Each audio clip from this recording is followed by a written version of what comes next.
Bismillahirrahmanirrahim. Assalamualaikum warahmatullahi wabarakatuh.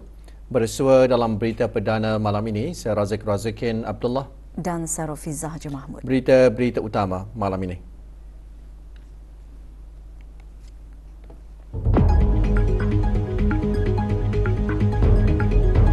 Ambil langkah sewajarnya berikutan cuaca aktif dalam beberapa hari akan datang.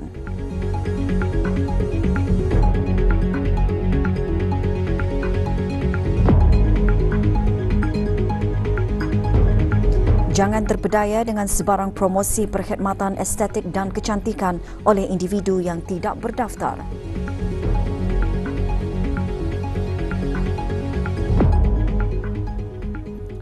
Acara sempena memperingati peristiwa agung Isra' dan Mi'raj Nabi Muhammad SAW terus disemarakkan oleh pelbagai pihak di negara ini bertujuan bagi mengambil iktibar dan pengajaran daripada peristiwa tersebut. Kementerian Sumber-Sumber Utama dan Pelancongan serta jabatan-jabatan di bawahnya petang tadi mengadakan majlis seumpamanya. Majlis diselenggarakan oleh Jabatan Perhutanan. Hadir yang berhormat Datuk Seri Setia Dr. Awang Haji Abdul Manaf bin Haji Matusin, Menteri Sumber-Sumber Utama dan Pelancongan.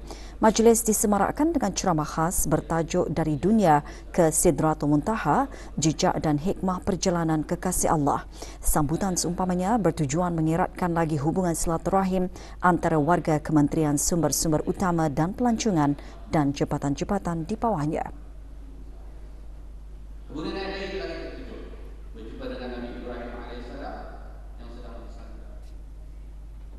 Jawatan Kuasa Takmir Masjid Kampung Labu Estate Darah Temburong juga tidak ketinggalan mengadakan ceramah ba'da Maghrib sempena sambutan Isra' dan Mi'raj. Ceramah bertajuk Rahsia Tersirat di Sebalik Peristiwa Isra' dan Mi'raj Rasulullah SAW antaranya menyentuh mengenai iktibar dan teladan daripadanya agar jiwa umat Islam semakin mantap dan akan dapat meningkatkan ketakwaan kepada Allah. Biasanya kita akan mengucapkan dengan lidah, dengan hati mengatakan Subhanallah. Maknanya Allah itu Maha Suci. Sementara itu, Jabatan Hal Ehwal Masjid mengadakan sambutan Isra' dan Mi'raj berbentuk teater drama.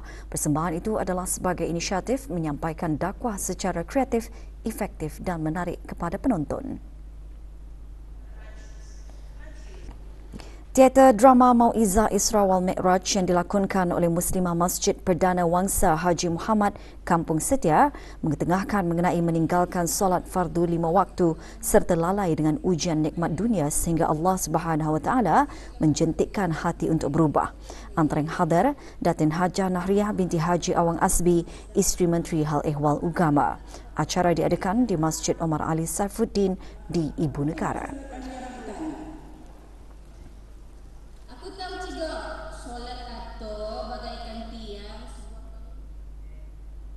Lebih 80 petak pameran dan jualan memeriahkan acara Karnival Keluarga Proton 2025. Ikuti bahan beritanya selepas ini bersama berita lainnya.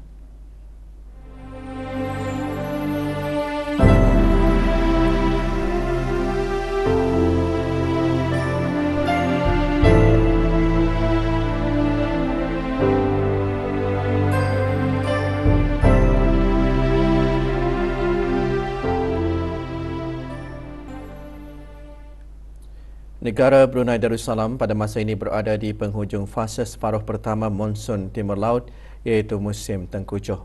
Justru orang ramai dinasihatkan supaya mengambil langkah sewajarnya semasa keadaan cuaca aktif yang diramalkan berterusan sehingga pagi Isnin 3 Februari ini.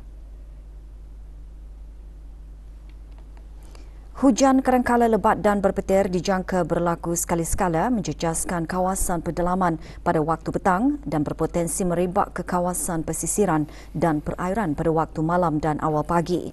Kelajuan angin sehingga 50 km sejam semasa atau dekat hujan. Risiko banjir kilat berlaku terutama di kawasan rendah dan mudah banjir serta kawasan berdekatan tebing sungai semasa hujan lebat berterusan dan semasa kejadian air pasang.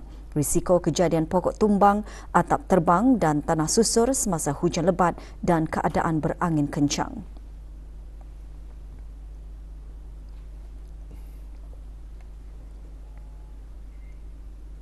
Seorang wanita warga asing ditahan kerana terlibat dalam menjalankan perkhidmatan estetik dan kecantikan tanpa kebenaran di salah sebuah hotel. Kesalahan didapati semasa operasi bersepadu Kementerian Kesihatan dengan kerjasama pasukan polis Diraja Brunei, Jabatan Kastam dan Eksais Diraja, Jabatan Imigresen dan Pendaftaran Kebangsaan serta Jabatan Bandaran.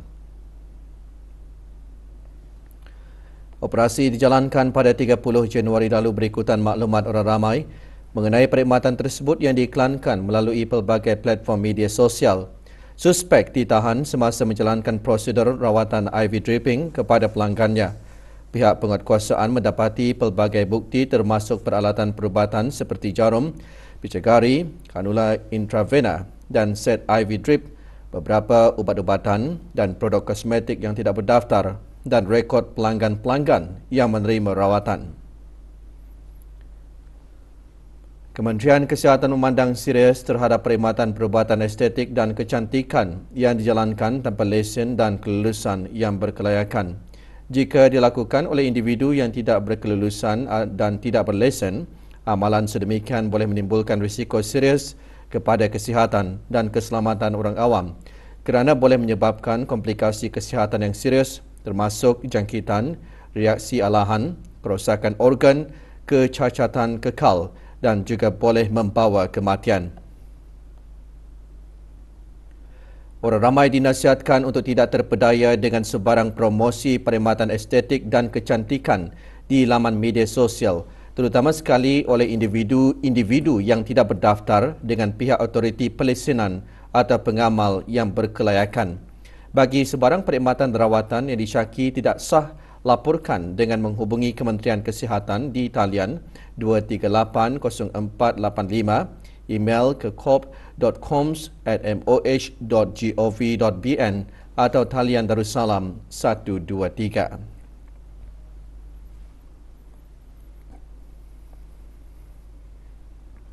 Energy Managers Cup merupakan satu pertandingan pengurusan tenaga antara kementerian-kementerian yang diadakan untuk meningkatkan kecekapan tenaga dan langkah-langkah penjimatan tenaga dalam bangunan kerajaan serta meningkatkan kesedaran tentang kepentingan penjimatan tenaga dalam kalangan penjawat awam.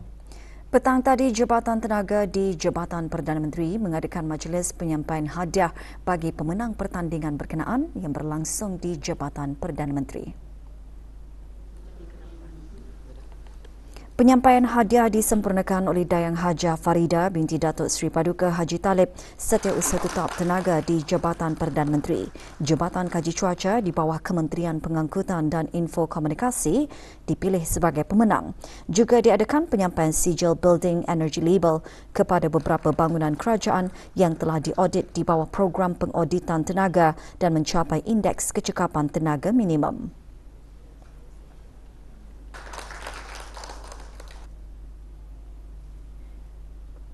Karnival Keluarga Proton 2025 kini sedang berlangsung di kawasan letak kereta Stadium Tertutup Kompleks Sukan Negara Hassanal Bolkiah, Berakas. Perasmiannya disempurnakan oleh Awang Ridzuan bin Haji Ahmad, Pemangku Timbalan Setiausaha Tetap Pengangkutan, Kementerian Pengangkutan dan Info Komunikasi. 88 petak pameran dan jualan memeriahkan acara karnival yang diadakan sehingga esok. Karnival dibukakan bagi kunjungan orang ramai bermula 10 pagi hingga 10 malam.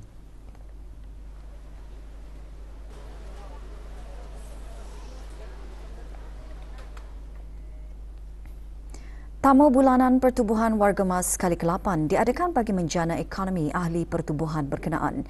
Dianjurkan oleh Biro Ekonomi Pertubuhan Warga Mas, tamu bulanan diadakan di Ibu Pejabat Pertubuhan berkenaan di Perakas. Perasmiannya disempurnakan oleh Awang Haji Ibnu Syahrinuddin bin Awang Haji Ibrahim, Timbalan Pengarah Urusan Tabung Amanah Pekerja. Diadakan selama 2 hari sehingga esok. Acara yang disertai 35 vendor dibuka bermula pukul 8 pagi hingga 2 petang.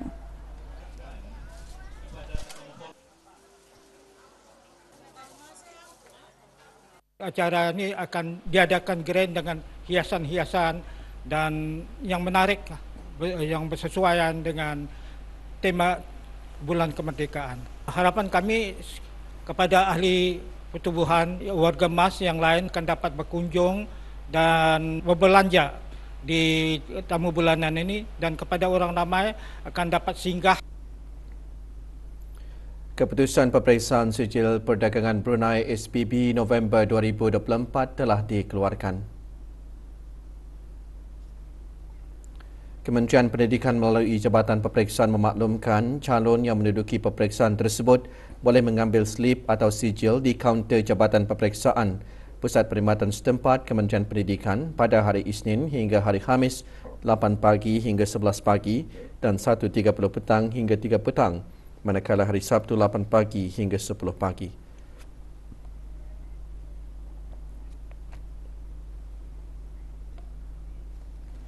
Separuh jalan Sungai Akar berdekatan Simpang 40 ditutup sementara bermula 5 Februari hingga 18 Februari 2025. Jabatan Kerja Raya memaklumkan penutupan bermula pukul 6 malam sehingga 6 pagi. Penutupan disebabkan kerja-kerja aspal dan road marking. Para pengguna jalan dinasihatkan untuk sentiasa berhati-hati dan mematuhi papan tanda arahan jalan raya serta had kelajuan yang ditetapkan. Sementara itu, waktu tambahan penutupan separuh jalan kebangsaan dilanjutkan dari Jumaat hingga Ahad. Penutupan dibuat pada pukul 7.30 pagi sehingga kerja-kerja selesai.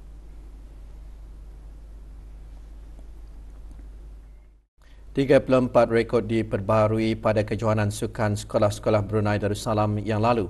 23 rekod acara olahraga dan 11 rekod sukan renang, manakala 2 rekod kebangsaan berjaya diperbaharui dalam acara renang.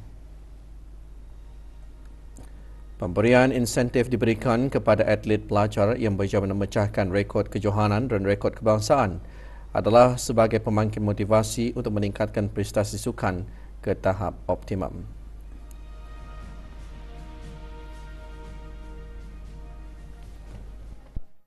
Dengan adanya insentif ini, saya akan memperbaiki lagi teknik-teknik yang saya ada sekarang. Untuk lebih semangat dan berazam untuk memecah lebih banyak rekod pada masa akan datang. Liga Super Brunei 2024-2025 diteruskan semalam dengan menyaksikan pertemuan di antara Majlis Sukan Angkatan Bersenjata di Raja Brunei dan Wijaya FC. Perlawanan berlangsung di Kompleks Sukan Perakas. Pasukan MS-ABDB berjersey merah lebih awal dikejutkan Wijaya dengan menjaringkan gol pembukaan pada minit ke-20 untuk separuh masa pertama berakhir dengan kedudukan 1-0.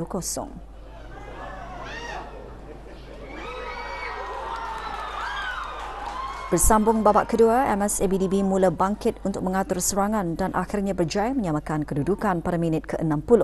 Kedua-dua pasukan terpaksa berpuas hati dengan berkongsi satu mata apabila perlawanan terpaksa diberhentikan disebabkan cuaca yang kurang mengizinkan. Keputusan perlawanan MS-ABDB 1, Wijaya FC 1.